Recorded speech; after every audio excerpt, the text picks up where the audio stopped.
안녕하세요 시청자 여러분. 이렇게 영상을 통해 만나뵙게 되어 무척이나 반갑습니다. 지난 8월 5일이었죠. 한국 주식시장은 또 한 번의 역대 최고의 코스피 하락을 기록하였습니다. 며칠 지난 이 시점에서 당시를 돌이켜보면 참으로 주식을 사들일 더없이 좋은 하루였지만 막상 당일에는 감당할 수 없는 공포심으로 인해 일상 업무가 힘겨울 정도로 고통이 심각하였습니다.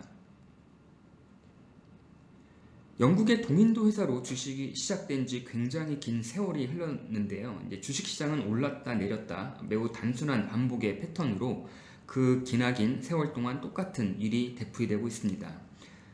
돈 벌기 참 쉽다는 생각이 아니 들 수가 없는데요. 정작 단순하게 반복되는 주식시장에서 이렇게 과대 낙폭으로 주가가 인정사정 없이 떨어질 때 느끼는 그런 공포심은 시장에서 가지고 있는 주식도 팔아치우느라 난리가 날 뿐만 아니라 심지어 빚내서 사 모은 주식까지도 반대 매매로 저 멀리 날려보내고 맙니다.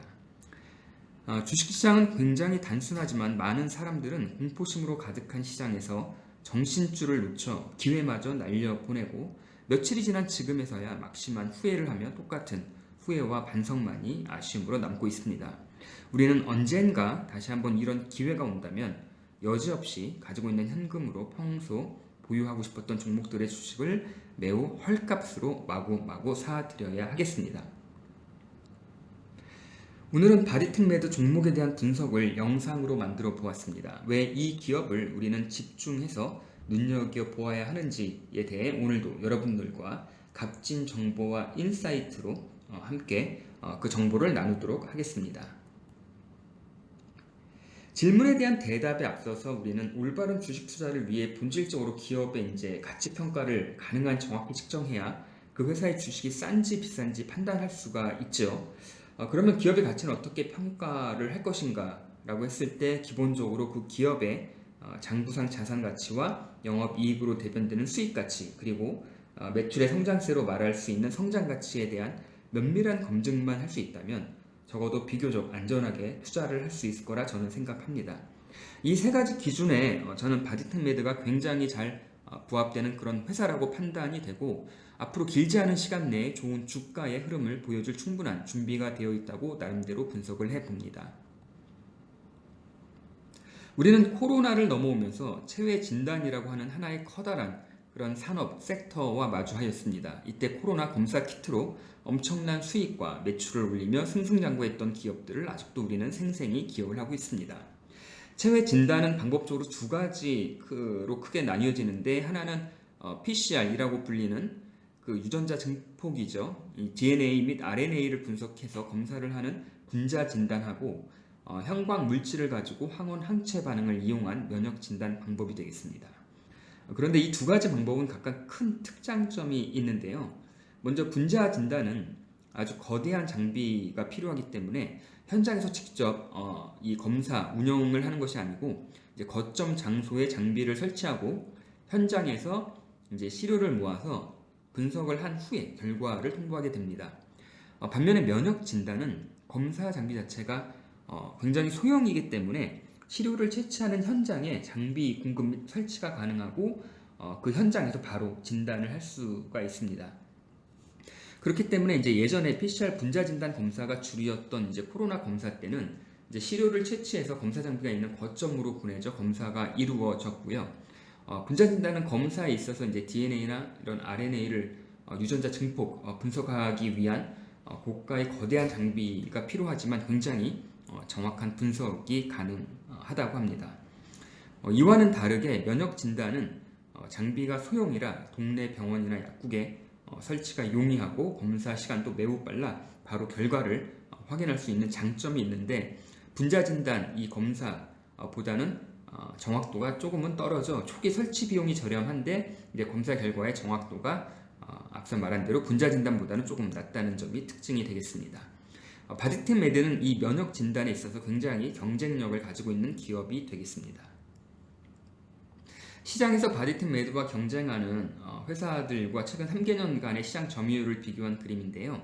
이제 보시면 21년도에 바디텍메드의 시장 점유율은 56%이고 수젠텍은 27%, 그리고 최근 급하게 주가 상승을 보여주는 PCL은 17%의 시장 점유율이 22년도에는 바디트메드 46%, 수젠텍 40%, 그리고 PCL이 14%의 시장 점유율을 보여주다가 23년 작년이죠. 바디트메드가 무려 90%의 압도적인 시장 점유율을 기록했고, 반대로 수젠텍이 4%, PCL이 6%의 시장 점유율로 시장에서 바디트메드는 최근 무섭게 성장세를 보여주고 있습니다.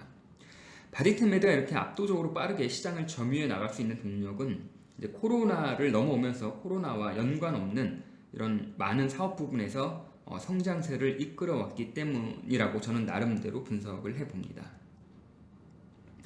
또 다른 그림인데, 이제 왼쪽을 보시면 단연간 매출 추이와 영업이익을 보여주고 있습니다. 코로나로 한껏 부풀었던 매출이 이제 코로나 이후 다소 떨어지긴 했지만 다시 반등해서 코로나 수준까지 매출 성장세가 뚜렷함을 알 수가 있겠습니다. 21년 코로나로 인해 매출 1,570억을 기록했는데 24년 올해죠. 다시 그 수준의 매출 달성이 무난해 보일 뿐만 아니라 꾸준하게 영업이익률이 20% 이상을 상회하고 있는 것도 굉장히 인상적이라고 할 수 있겠습니다. 과거 5년간의 주가의 흐름을 보아도 매출 추이와 정확히 동조하고 있습니다. 이제 그림 보시면 20년, 21년 코로나를 지나오면서 이제 최고 매출 1,570억을 기록한 해에 이제 주가가 약 4만 원까지 올라가고, 코로나가 끝나가는 시점에 역시 주가가 하락하면서 최근 다시 매출 성장세와 함께 주가가 반등하는 모습을 보이고 있습니다. 과거 1,570억 최고 매출을 기록했을 때 주가가 4만 원임을 기억해 볼 때 1,600억이 예상되는 올해 다시 주가가 강하게 상승할 충분한 근거가 되지 않을까, 저는 조심스럽게 주가 4만 원을 예측해 봅니다. 작년 한 해 왼쪽 파이 그래프를 보시면 바디트메드의 지역별 매출이 중동과 유럽 그리고 아시아 쪽 시장 점유율이 높습니다. 그런데 이제 여기서 중요한 한 가지 핵심 포인트가 있는데요. 바로 중국 시장입니다. 오른쪽 막대 그래프를 보시면 창업 초년 시절인 2015년도죠. 이제 회사에게 중국향 매출이 대부분이었습니다. 전체 매출에서. 이렇게 바디트메드는 창업 직후에는 이제 중국 쪽 시장에 대한 의존도가 굉장히 컸습니다. 그런데 2020년부터 중국 쪽 매출이 급격히 줄어들었는데, 그 이유가 창업 초기에 이렇다 할 영업력이 없었을 때 만난 중국의 이제 제약 유통업체죠. 이제 조인스타라는 기업과 파트너십을 맺고 이제 체외 진단기를 중국에 이제 수출을 하면서 기업의 성장 역사가 시작되었습니다.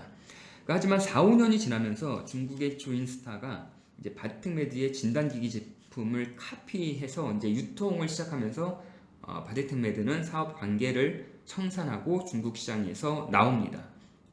중국 매출이 거의 이제 사라져 버리게 되는 거죠. 그런데 다행히 바디트메드는 그 사이 이제 중동과 남미 쪽 그리고 그 외 아시아 국가와 아프리카 등 이 영역도 넓히면서 제품 포트폴리오를 다양하게 개발해서 전 세계 시장에서 점진적으로 시장 점유율을 넓혀가고 끌어올리는 데 성공하게 됩니다. 제가 왜 이렇게 중국 시장을 강조하면서 이야기하냐면, 잠시 뒤 그 결별한 조인스타가 바디트메드와 다시 운명적으로 만나기 때문입니다. 조인스타 이야기 하기 전에 바디트메드의 다양한 제품들의 포트폴리오를 살펴보도록 하겠는데요. 바디트메드는 왼쪽의 그림에서 파란색처럼 폐와 관련된 감염성 질환에 대한 전문성과 경쟁력과 함께 이제 심혈관 질환 그리고 조인스타와 관련된 당뇨에 대한 체외 진단 사업으로 그 제품을 다양하게 이 포트폴리오를 구성하고 있습니다. 바디트메드의 가장 큰 장점인데, 제품의 다양한 라인업과 함께 전 세계 시장을 지역별로 골고루 점유율을 끌어올리는 노력은 매출 성장세에 굉장히 큰 동력과 모멘텀으로 작용할 것으로 저는 판단합니다. 그럼 본격적으로 앞으로 이제 눈여겨볼 주가 상승을 부채질할 최근 이슈들을 살펴보도록 하겠습니다. 먼저 브라질 체외 시장 매출이 시작이 될 예정입니다. 진단기기 초반 설치 단계를 끝내고 이제 무난히 카트리지 판매 매출 발생이 시작되고 있습니다. 올해 후반기부터 의미 있는 매출 발생이 가시화될 것으로 기대가 되고, 이미 600대 이상의 진단기기 장비를 설치 완료하였다고 합니다. 앞으로 이 브라질 시장에서 한 400대 이상의 이제 기기가 추가로 설치될 계획이 있다고 이제 하는데요.